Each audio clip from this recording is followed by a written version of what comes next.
우리 모두가 함께 우리 성가대 고백처럼 믿음으로 그 길을 갈 수 있기를 축복합니다. 우리 옆에 분들에게 인사하시겠습니다. 명절 잘 보내셨습니까? 네, 그리고 다시 한번 인사합니다. 사랑합니다. 네, 다행인 것은 여러분 표정이 밝군요. 명절이 그렇게 힘들지는 않으셨나 봅니다. 제가 그 뉴스를 보니까 긴 명절에 힘들어하는 사업하시는 분들, 일하고 싶다고, 너무 많이 쉬고 싶지 않다고 하시는 분들도 많았고, 또 어쩌면 우리 중에 명절을 보내시면서 참 기분 좋고 즐거운 명절이면 좋겠는데, 어떤 분들은 또 관계의 어려움 때문에 또 함께 예배라도 한번 드려야 되는데, 기도라도 한번 같이 하면 좋겠는데 그러지 못한 마음의 어떤 어려움, 이런 것들 때문에 힘드셨을 분도 있을 것 같고요. 하지만 제가 지난 금요일에 여러분에게 말씀드린 것처럼 우리가 아무것도 할 수 없을 것 같을 그때가 하나님께서 진짜 일하시기 시작하시는 때인 줄 믿습니다. 네, 우리의 삶을 하나님께서 오늘 성가대의 고백처럼 믿음으로 새롭게 그 길을 가게 하실 줄 믿습니다. 이제 오늘부터 우리가 마가복음을 다시 공부하게 되는데요, 그 중에 이제 오늘 내용은 마가복음 7장의 내용입니다. 마가복음 6장부터 마가복음에서 하나님의 아들인 메시아 예수 그리스도라는 사실이 이제 계속해서 부각된다고 여러분에게 여러 차례 말씀드린 기억이 있습니다. 마가가 오병이어의 기적을 통해서 예수님이 세상의 왕과는 근본적으로 다른 메시아이시다라는 사실을 알리려고 했습니다. 예수님은 떡 5개와 물고기 2마리로 장정만 5,000명, 수만 명이 되는 사람들을 먹이셨고, 누구든지 예수님의 옷가에 손을 대기만 하여도 그 병이 낫는 역사를 통해서 놀라운 권능들을 나타내셨습니다. 그럼에도 불구하고 제자들은 예수님이 그런 메시아이심을 잘 깨닫지 못했다라고 마가복음이 특별히 많이 적고 있습니다. 마가가 제자들이 이 말씀을 통해서 이 땅의 지배자나 정치적인 어떤 군사적인 그런 예수님께서 지도자가 아니라 온 인류를 죄와 죽음에서 해방하실 참된 메시아로서의 예수님의 모습을 깨닫기를 원해서 이제 이런 내용들을 계속해서 이렇게 기술하고 있는 것입니다. 예수님은 헤롯처럼 폭력과 어떤 권력을 통해서 백성들을 다스리는 왕도 아니시고, 로마 황제처럼 자신의 정치적인 능력이나 또 군사적인 능력을 통해서 전 세계를 통치하는 황제도 아니셨습니다. 예수님은 어떤 분이셨는가 하면 자신의 백성을 불쌍히 여기시고 병자에게는 치유를 주시고 귀신 들린 자에게는 자유를 주시고 배고픈 자에게는 오병이어의 기적과 같이 먹을 것을 주시면서 자신의 생명까지도 마지막에는 아낌없이 온 인류를 위하여 기꺼이 내어주심으로 온 인류가 예수 그리스도를 믿기만 하면 그 구원의 길을 걸어갈 수 있도록 허락해 주신 바로 그런 분이십니다. 그리고 그 사이에 예수님께서 말씀하시는 내용이 무엇인가 하면 정결이라는 주제입니다. 이 정결이 여기에 뜬금없이 등장하는 주제가 아닙니다. 예수님께서는 궁극적으로 진정한 정결이라는 것은 율법의 형식을 넘어서 사람을 죄와 죽음에서 해방시키는 내적인 정결함이 우리에게 필요하다, 이 말씀을 하시면서 오늘 본문까지 이 이야기를 이끌어 오고 계신 것입니다. 마가복음 7장 전반부에 기록되어 있는 예수님의 말씀을 관통하는 핵심 구절이 있는데, 여러분 펼쳐 놓으셨으면 13절을 한번 보시면 너희가 전통으로 하나님의 말씀을 폐하며 또 이 같은 일을 많이 행하느니라, 이렇게 말씀합니다. 여기서 전통이라는 것은 장로들의 전통이라는 것을 말하는데요, 이 당시에 장로라고 하면 바리새인과 서기관 같은 사람들입니다. 이 사람들이 이 전통을 율법 못지않게 중시했습니다. 그런데 문제는 장로들의 전통이 하나님의 계명보다 더 앞서는 결과를 낳은 겁니다. 7장 1절부터 2절에 보면 바리새인들이 왜 제자들이 씻지 않는 손으로 떡을 먹느냐, 이렇게 비난합니다. 정결 예식을 제대로 지키지 않은 것을 율법을 위반한 것처럼 비난을 하는 겁니다. 그래서 예수님께서 이에 대해서 8절 9절에 보면 너희가 지키는 것은 하나님의 계명이냐 사람의 전통이냐, 이렇게 다시 되물어 보십니다. 너희의 전통이 하나님의 말씀을 오히려 깨뜨리고 있다, 이렇게 지적하시는 것입니다.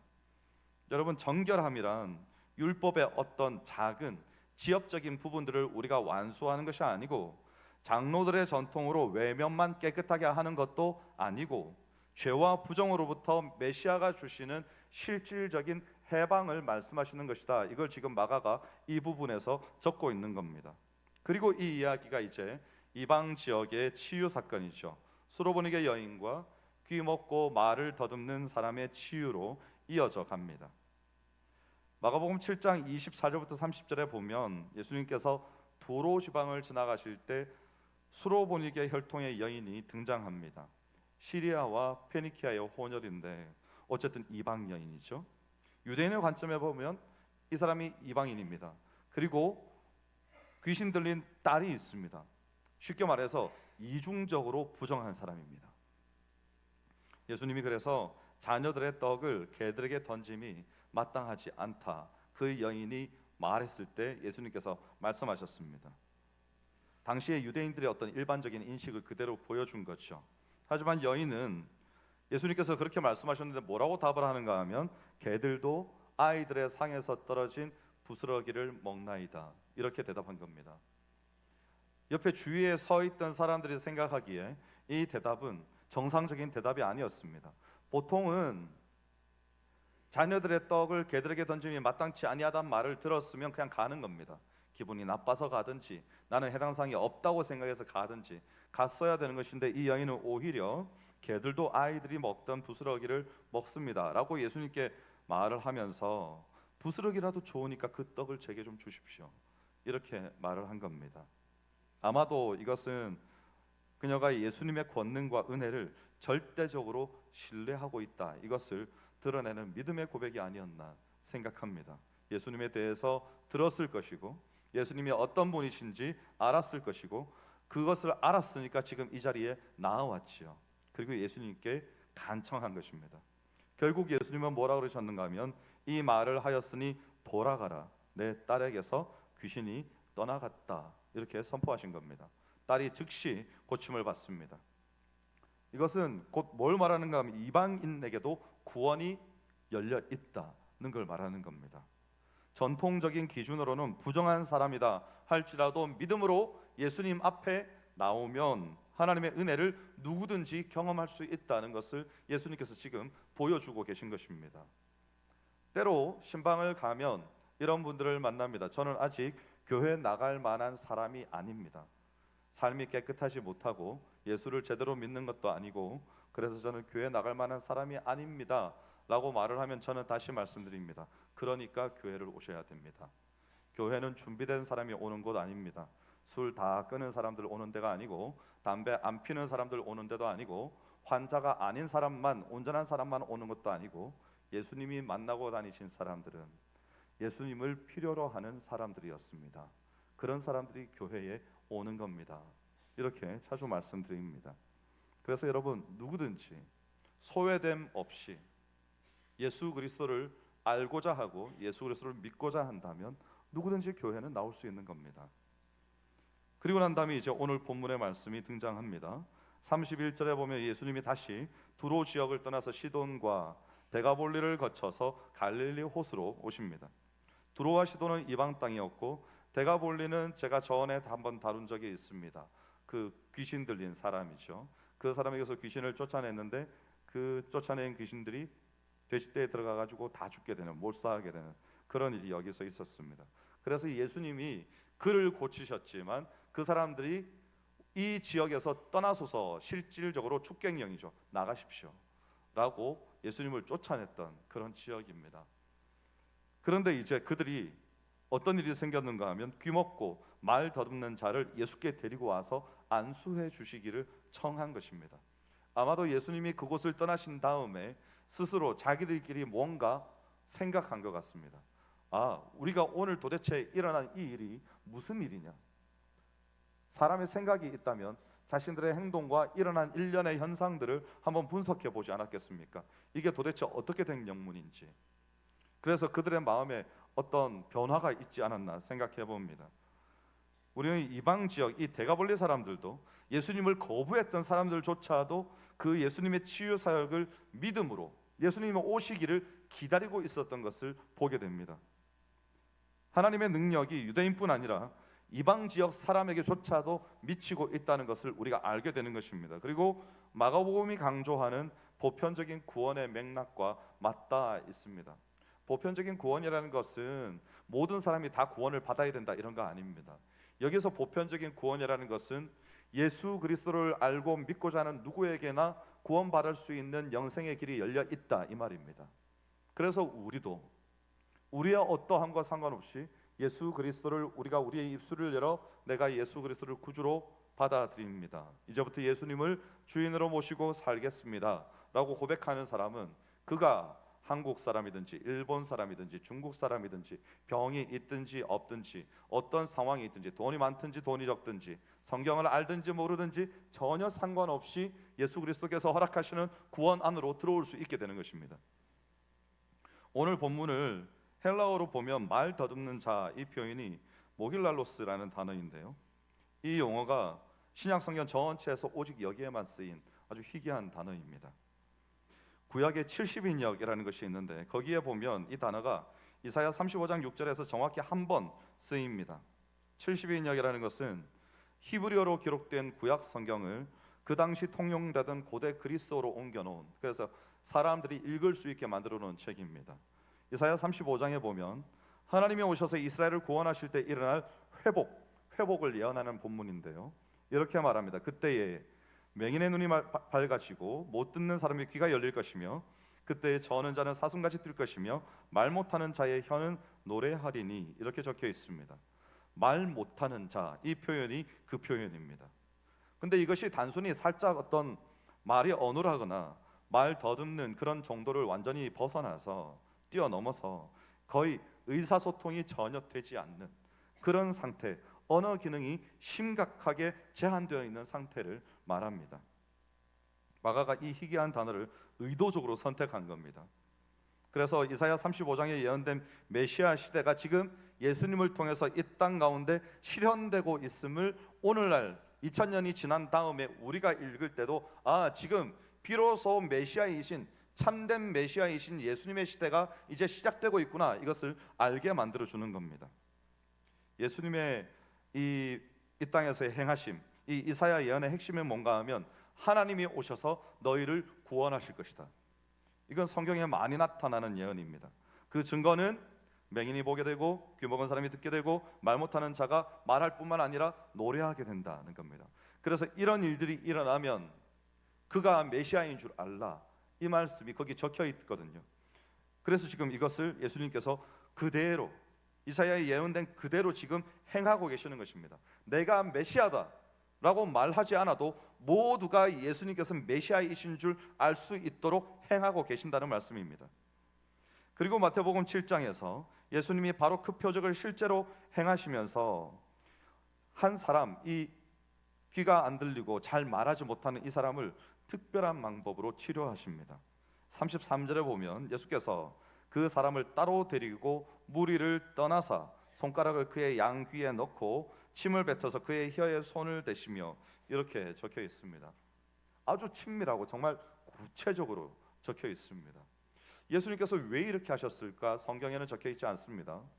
그런데 요즘 이제 아마도 2000년도 들어서 2000년도 후반에 우리가 병자들을 위해서 기도하거나 혹은 귀신 들린 사람에게 축사 사역을 행할 때 예전에는 그렇게 하지 않았는데 요즘은 다시 대두되는 방법이 있는데 그게 뭔가 하면 이런 방법입니다.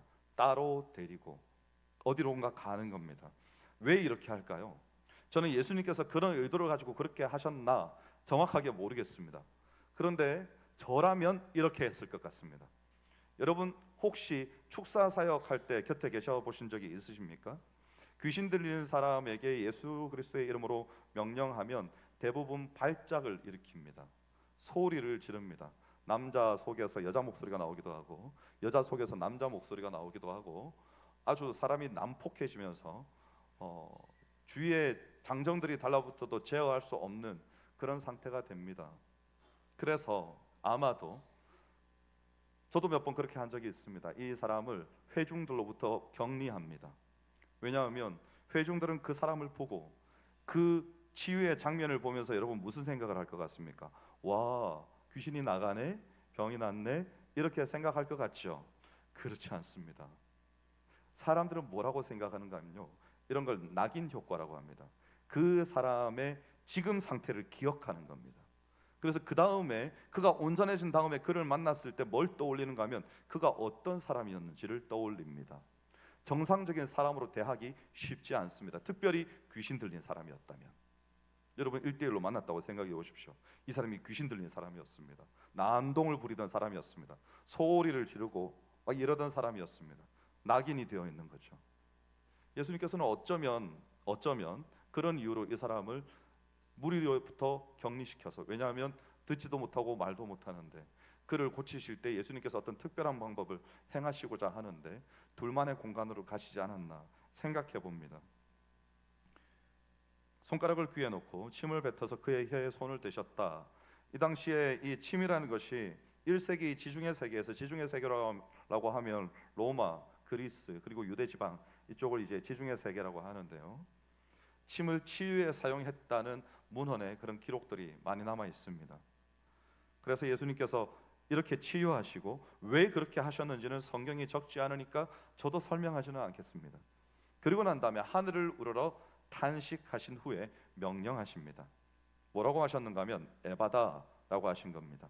이는 열리라는 뜻이라 이렇게 적혀 있습니다. 탄식이라는 것은 단순히 그냥 아휴 이렇게 한숨을 쉬셨다는 말이 절대로 아닙니다. 안타까움, 어떤 공감이 뒤섞여 있는 강한 어떤 감정의 표현입니다. 예수님께서는 분명히 이 데가볼리 지역을 지나실 때 사람들이 이 사람을 데리고 올 것이라는 것을 아셨을 겁니다.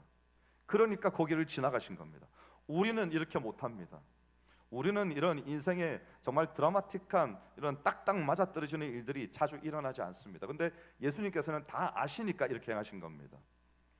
다 아셨다는 것은 예수님께서는 그 사람을 아셨다는 것이고 그 사람이 어떤 사람인지를 아실 테고 그 사람이 살아온 환경이 어땠는지 어떤 세월을 지나왔는지 예수님께서는 다 아셨을 겁니다.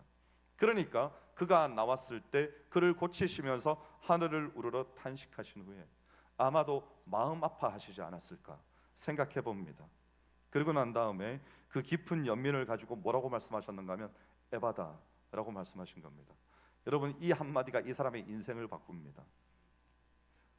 우리는 어디가 열리면 좋겠습니까? 오늘 이 사람은 말도 못하는 사람이었고 귀도 안 들리던 사람이었는데 에바다 열리라고 말씀하시는 예수님의 한마디에 그가 어떻게 되는가 하면 35절에 그의 귀가 열리고 혀가 맺힌 것이 곧 풀려 말이 분명하여졌더라 이렇게 말합니다. 이렇게 기도할 때 이런 일이 일어나지 않을 수도 있습니다. 이 사람은 예수님께서 첫 번째는 고치셨고 하나님의 뜻이었기 때문에 이런 일이, 이런 치유의 역사가 일어났습니다. 우리가 누군가를 위해서 기도할 때 그가 낫는 것이 하나님의 뜻이면 나을 겁니다. 그가 낫지 않는 것이 하나님의 뜻이면 우리가 백날 기도해도 사실은 안 나을 수도 있습니다. 다만 우리는 하나님의 뜻을 정확하게 알지 못합니다. 그래서 어떻게 합니까? 늘 기도해 줍니다. 그러면 하나님께서 원하시면 낫게 하실 겁니다. 그래서 여러분 우리는 기도해 주는 것을 두려워할 필요는 없습니다. 언제든지 기도해 주시면 됩니다. 그러면 하나님께서 원하시면 그가 무슨 병을 가지고 있든지 간에 낫게 하실 것이고 그것이 하나님의 뜻이 아니라면 우리의 마음에 사모함과 간절함이 있어도 낫지 않을 수 있습니다. 그러면 그는 또 다른 경로를 통해서 하나님의 살아계심과 그 인생을 향하신 계획을 깨닫게 되겠죠. 그건 우리가 어찌할 수 없습니다. 다만 우리는 그때 순종할 뿐인 겁니다. 즉각적인 결과가 나타났습니다. 귀가 열리고 굳어있던 혀가 풀려서 분명하게 말하게 되었습니다. 완전히 장애인에 가까운 사람이었는데 완전히 회복이 된 것이죠. 이제 이 사람은 복음을 들을 수 있고 복음을 고백할 수 있고 주님의 은혜를 찬양할 수 있게 되었습니다. 이런 의미에서 예수님께서 하신 행동은 상징적인 행동입니다. 그로 하여금 하나님의 이름을 높일 수 있게 하였고 그의 귀가 들림으로 그리스도의 복음을 들을 수 있게 되었고 간증을 들을 수 있게 되었고 하나님이 누구이신지 말할 수 있게 되었습니다. 만약에 이 사람이 유대인인데 듣지 못하고 말하지 못하는 사람이었다면 그런데 예수님을 만나서 그가 고침을 받았다는 것은 그의 인생에 아주 획기적인 사건이 일어난 겁니다. 왜냐하면 그가 이제 성전에 들어가서 예배드릴 수 있게 되었기 때문에. 그런 의미에서 예수님께서 하시는 이런 일련의 치유 사역과 모든 사건들은 의미들이 있습니다. 인생을 어떻게 해방시키시는지, 인생을 어떻게 풀어놓아 다니게 하시는지 우리에게 가르치시는 상징적인 의미들이 다 있다는 것입니다. 그래서 메시아가 임하실 때 이런 새 시대가 오게 된다는 것입니다. 맹인의 눈, 귀가 들리지 않는 사람의 귀, 말 못하는 자의 이 혀가 열리고 풀리는 일은 우리가 할 수 있는 일이 아닙니다. 인간적인 수준을 넘어서 있는 신적인 능력이 나타난 겁니다. 그래서 이 1세기의 유대인들은요, 이런 표적을 통해서 정말 하나님께서 지금 오셨구나라는 확신을 가질 수 있었습니다. 이게 그들에게는 아주 고무적인 일이었지만 예수님의 입장에서는 안타까운 일이기도 했습니다. 왜냐하면 그들은 기적을 보지 않으면 도무지 믿으려고 하지 않았기 때문에 예수님께서 항상 그것 때문에 안타까워하셨습니다. 하지만 그렇게 해서라도 주께로 나올 수 있다면 예수님께서는 가는 곳마다 사람을 가려서 만나지 않으셨습니다. 다 만나시고 다 고치시고 다 새롭게 하셨습니다. 이 땅에 계시는 동안에 언제까지요? 죽는 그 순간까지 예수님께서는 그렇게 하셨습니다. 본인의 메시아 되심을 온 천하에 나타내셨습니다. 그래서 사실은 예수님께서 말씀하시지 않아도 복음이 전파되고 있었다는 것입니다.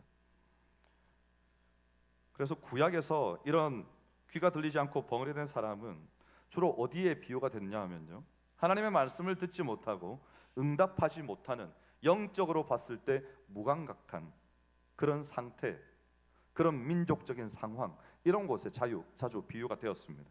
그래서 예수님의 치유는 그냥 육체적인 어떤 질병의 치유가 아니라 듣지도 말하지도 못하는 영적인 상태의 노인 이들에게 새로운 길을 여시는 그런 상징적인 행위였다는 것입니다. 또 이것은 어떤 의미가 있는가 하면 이방 지역에서도, 여러분, 이 이방 지역이라는 것이 우리에게 아주 중요한 의미를 갖습니다. 이 복음이 유대인들을 위한 복음이었다면 오늘 우리는 이 자리에 아무도 없습니다. 그런데 예수님께서는 이 복음을 유대인들에게 주지 않으셨습니다.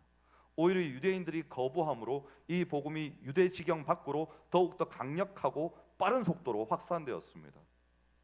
그래서 결국은 그들도 그렇게 사용이 된 것입니다.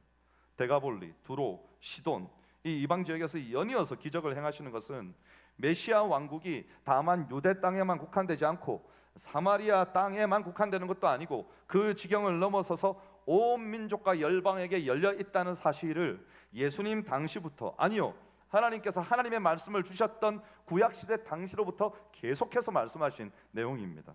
그래서 누구든지 예수님을 만나서 말씀을 듣고 고침을 받은 자들은 그들이 예수 그리스도를 만났음으로 인하여서 오늘 말씀의 마지막에도 등장하지만 예수님께서 이것을 다른 사람에게 알리지 말라고 수차례 그들에게 말씀하셨음에도 불구하고 그들이 듣습니까? 듣지 않습니다.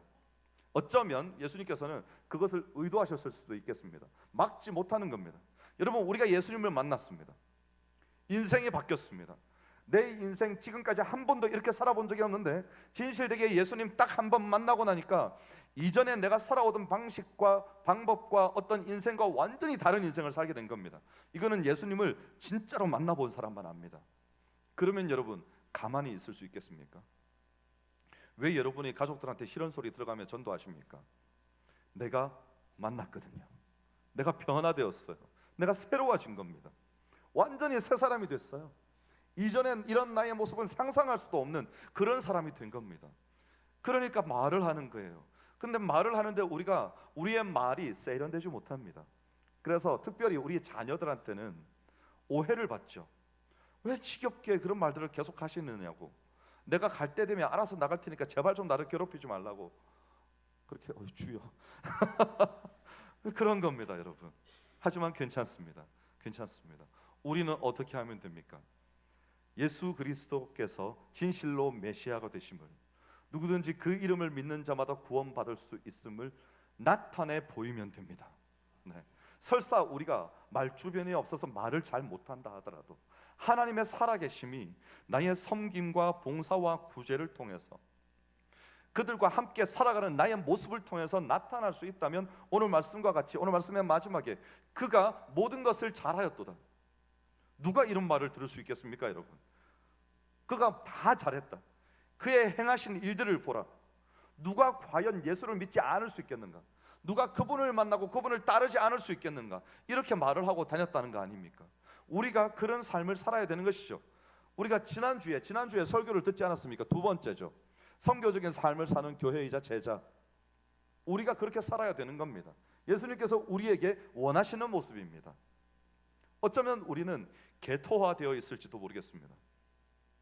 우리끼리 찬양하고 우리끼리 기도하고 우리끼리 잘 먹고 우리끼리 예배 뜨겁게 드리고, 그리고 세상 사람들은 우리를 거부하고 배척하니까 더 이상 전도는 형식적으로 하고, 어쩌면 이런 시대가 되어버렸는지도 모르겠습니다. 그런데 예수님은요, 이 안에 앉아 계시지 않았습니다. 그들에게는 회당에서 예배 드릴 때만 가르치시고, 예수님의 모든 행보는 회당 바깥에서 만나셨습니다. 예수님을 필요로 하는 사람들, 상처 입고 소외되고 각색 병든 자, 귀신 들린 자, 세리와 장녀와 이런 사람들을 만나러 다니신 겁니다. 직접. 그리고 그들을 고치셨습니다. 가르치셨습니다. 전파하셨습니다. 우리에게 오늘 그런 삶을 살라고 또한 촉구하시는 겁니다. 여러분은 어디가 열려야 될 것 같습니까? 여러분의 입술이 열려야 됩니까? 우리는 지금 어쩌면 멀쩡하게 입이 있고 멀쩡하게 귀가 있음에도 불구하고 마땅히 들어야 될 말을 듣지 못하고 하나님의 음성도 분별하지 못하고 마땅히 말해야 될 그리스도의 복음은 말하지 않고 사람에게 상처 주는 말들을 내뱉고 이념 갈등으로 사람들을 분리하는 말들만 내뱉고 사람을 이편 저편에 서게 만들고 누군가를 위로하고 격려하고 그리스도의 복음으로 말미암아 한 영혼이 살아나게 만드는 일은 어쩌면 우리에게서 실종되었는지도 모르겠습니다. 하지만 오늘 말씀이 우리에게 권면하는 것은 그겁니다. 제가 오늘 여러분에게 마지막으로 권면하고 싶은 것의 첫 번째는 그겁니다. 우리가 듣지 못하는 것과 말하지 못함에 대해서 인정해야 됩니다. 이 인정이 있고 이 회개가 있고 나서야 우리는 변화될 수 있습니다. 우리의 정결해 보이는 외적인 모습 뒤에 여전히 하나님의 음성을 듣지 못하고 복음을 말하지 못하고 있는 영적인 무감각, 어떤 굳어져 있는 인생, 이런 것들이 도사리고 있는 겁니다. 그래서 이런 것들이 우리의 종교적인 열심이나 교회 봉사로 잘 포장이 되어서 사람들이 볼 때는 마치 아유 저 사람 참 신앙생활 잘해 이렇게 생각할 수 있지만, 우리 주님께서 그의 마음속을 들여다보셨을 때는 어쩌면 그의 마음에 그리스도의 복음이 살아있지 않을 수도 있습니다. 그도 그리스도가 필요한 사람입니다. 그래서 여러분, 왜 내 삶에는 기쁨이 없을까? 왜 나는 이토록 말씀을 들어도 내게는 변화가 없는 것인가? 이런 생각들을 깊이 해보셔야 됩니다. 우리가 이런 생각을 깊이 하는 시간이 금요일입니다. 여러분, 주일날은 우리가 우리의 내면을 깊이 살펴볼 수 없습니다. 시간도 짧고 설교 시간도 한정되어 있고 기도를 깊이 할 수도 없습니다. 그래서 여러분, 우리 표 아래에 5가지 실천 강령 속에 홈페이지 들어가 보면 실천 지침들이 2가지씩 나와 있습니다. 그 속에 뭐가 있는가 하면요, 교회에서 연합하여 같은 제목으로 기도할 때 나와서 기도하십시오. 정해진 시간에 하나님을 만나러 나오십시오. 이런 실천 지침들이 있습니다. 그때 나와야 우리 자신을 성찰하고 무엇이 잘못되었는지 내 내면을 깊이 돌아보아서 하나님께서 나를 수술하실 시간을 드릴 수 있습니다. 여러분, 그래서 여러분 바빠도 차에 기름은 넣어야죠. 바쁘다고 차에 기름 못 넣으면 차가 갑니까? 여러분 바빠도 밥은 먹어야죠. 밥 먹지 않고 일해야 된다고 죽자고 일만 할 수 있습니까? 근데 우리는 정말 중요한 건 뭘까요? 말씀이 영적인 양식이라면 기도는 영적인 호흡이라 그랬습니다. 숨 쉬지 않고 살 수 있습니까? 우리는 어쩌면 숨 참고 지금 살고 있습니다. 이대로 살 수 있다고 버티고 있는 것일 수도 있겠습니다. 하지만 오늘 말씀은 우리에게 열어라, 마음도 열고 너의 입술도 열고 너의 귀도 열어서 네가 진짜 살아난다는 것이 어떤 것인지 오늘 내가 알기를 원한다, 이렇게 말씀하시는 겁니다. 신앙적인 영역뿐만이 아닙니다. 지난주에 마리클레르라는 매거진을 샀습니다. 거기에 흥미를 끄는 단어가 있었어요. 그게 뭐였는가 하면 무해력, 청량, 이런 단어였습니다. 들어보셨습니까? 무해력. 무해가 뭡니까? 해가 없다는 거 아닙니까? 그 뒤에 힘력자가 붙었습니다. 그럼 뭘까요? 아무런 해를 끼치지 않을 수 있는 능력, 이런 겁니다. 그 편집장이 아마도, 여러분 패션 매거진은 시대를 선도하지 않습니까? 뒤떨어지면 망합니다. 근데 거기에서 2025년도를 바라보면서 이 무해력과 청량을 말했더라고요. 2024년이 스치고 지나갔습니다. 우리의 2024년이 어땠습니까? 이념의 갈등, 이거 봉합될 것 같지 않습니다. 정말 우리 주님이 오시지 않는 이상은 기차 레일과 같이 평생 이렇게 달리지 않을까요? 여러분, 그들에게 이 2025년은 어떤 해일까요? 여전히 이념이 양극단으로 나뉘어져서 서로 반목하고 싸우고. 그들만 그렇습니까, 여러분? 아닙니다. 교회도 그렇습니다. 제가 어디에 예전에는 면접을 많이 봤었습니다. 부목사로 다닐 때도 그랬고. 교회가 발전하지 않는 요소, 가장 중요한 요소 한 가지를 꼽으라면 뭐가 있습니까? 라고 물어보면 저는 바로 대답합니다. 뭐라고 대답했을 것 같습니까? 부서 이기주의. 교회 발전이 없습니다, 여러분. 부서 이기주의가 뭔지 아십니까? 양보하지 않는 거예요. 예산도 양보하지 않습니다. 장소도 양보하지 않습니다. 시간도 양보하지 않습니다. 사람도 양보하지 않습니다. 꽉 붙들고 있습니다. 그리고는 주지도 않으려고 하고 주면 받습니다. 무슨 말인지 아시겠습니까? 여러분, 이거 부서 이기주의입니다. 교회에 이게 팽배해 있습니다. 부서뿐이겠습니까? 구역끼리도 그렇습니다. 각 위원회도 다 그렇습니다. 여기가 사람 사는 곳이기 때문에 그렇습니다. 우리의 연약함들이 그런 데서 묻어납니다. 진짜 예수님이 오셔야 될 곳은 어쩌면 여기일 수도 있습니다. 이곳입니다. 진짜 예수님이 필요한 사람은 우리일 수도 있습니다. 괜히 시선을 밖으로 돌리지 않아도 됩니다. 우리가 진짜 새로워진다면, 우리가 가진 기득권을 내려놓고 양보하고 사랑하고 품고 하나 되고자 한다면, 여러분, 굳이 우리가 전도하려고 하지 않아도 소문날 겁니다. 저 교회는 참 건강한 교회다. 밝고 명랑하고 평안함이 있는 교회다. 가니까 사람들이 환영해주고 뜨겁게 기도하고 예배가 살아있는 교회다. 여러분, 이게 전도입니다. 우리 파라솔 전도자가 밖에 나가서 전도할 때 우리 교회를 한번 와보십시오라고 말해야 되지 않겠습니까, 여러분? 그럼 교회를 오려면 교회가 어때야 됩니까? 설교가 최소한 들을만 해야 됩니다. 성가대 찬양 잘 해야 됩니다. 장로님의 기도 정말 진실한 기도가 이 자리에서 올려져야 되고, 모든 회중들이 하나님 앞에 정직하고 진실한 모습으로 참된 예배를 올려드려야 됩니다. 그래서 하나님의 임재하심이 있어야 되고 성도들의 주를 향한 뜨거운 반응이 있어야 됩니다. 그러면 우리는 비로소 나가서 뭐라고 말할 수 있는가 하면, 우리 교회 한번 와보세요. 예배가 너무 좋아요. 말씀이 살아있어요. 찬양이 얼마나 좋은지 모릅니다. 우리 장로님들 얼마나 좋은지 아십니까? 우리 교회는 환영하는 교회입니다. 너무나 평안합니다. 이렇게 말할 수 있어야 되는 겁니다, 여러분. 이 말을 할 수 없다면 우리는 전도할 수 없습니다. 그래서 우리는 모두가 각자의 자리에서 최선을 다해야 됩니다.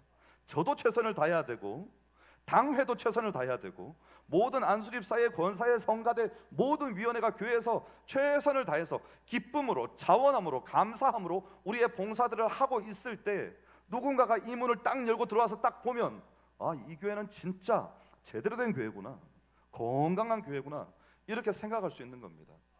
여러분, 영업하는 사람이 자기 제품에 대해서 신선도를 보장할 수 없다면, 이 제품이 정말 좋은 제품입니다라고 말할 수 없다면, 그 사람은 하나도 팔 수가 없습니다. 그죠? 우리는 어떻습니까? 여러분, 교회가 너무나 자랑스러우십니까? 여러분, 교회에 하나님의 말씀이 살아있습니까? 여러분의 기도가 하나님 앞에 진실되게 올려지고 있습니까? 여러분, 이런 고백에 아멘이 나올 수 있어야 되는 겁니다, 여러분. 그래야 우리가 살아있는 겁니다. 그런 교회가 진짜 교회인 겁니다. 저는 우리 모두가 이렇게 하나님 앞에서 살아있어서, 내가 죽은 상태이면 죽은 상태인 줄 인정할 줄 알고, 내게 그리스도의 복음이 다시 새롭게 임해서 내가 변화되어야 할 사람임을 고백할 줄 알고, 그런 예배요, 그런 신앙생활이 되면 좋겠습니다. 그리고 오늘 예수님께서 이 사람을 따로 데리고 나가신 것처럼, 우리도 우리 주님 앞으로 우리의 기도의 시간을 따로 떼어내어서, 말씀의 시간을 따로 구별해서 하나님을 만나는 시간이 반드시 있어야 됩니다. 여러분, 그저 흘러가는 대로 내 인생을 내버려 두면 세상 바람이 부는 대로 그냥 우리 인생이 가버리는 겁니다. 표류하게 되는 겁니다. 인생에는 분명한 목적과 방향이 있어야 되는데, 그게 어디에 나와 있는가 하면 우리 인생의 내비게이션은 하나님의 말씀입니다. 이 말씀을 따라 쫓아갈 수 있게 만들어주는 동력이 어디서 나오는가 하면 기도에서부터 나오는 겁니다. 그래서 우리가 하나님과 따로 만나서, 정기적으로 만나서 하나님의 뜻을 알고 분별하고 우리의 마음에 새기고 나 자신의 모나고 못난 모습들을 깎아서 그리스도 닮은 모습으로 만들어가고 이런 우리의 노력들이 있어야 된다는 겁니다. 그리고 마지막으로는 우리에게 있어서 참된 메시아 되심이 나타나야 됩니다. 어떻게 나타나는가 하면 선교적인 삶을 통해서 내가 당신과 대화해 보니까 당신이 우리 직장에서 함께 일하는 모습을 보니까 당신이 다니는 교회, 당신이 믿는 예수가 궁금해졌습니다. 여러분 이런 말씀들을 들은 분들 있죠? 그런 말을 들어야 됩니다. 우리는 최소한 한 번쯤 물어볼 수 있어야 됩니다. 그들이 우리에게 좀 말해줄래요? 궁금한데. 그런 말을 한 번도 듣지 못했다면 우리의 삶을 한번 돌아봐야 됩니다.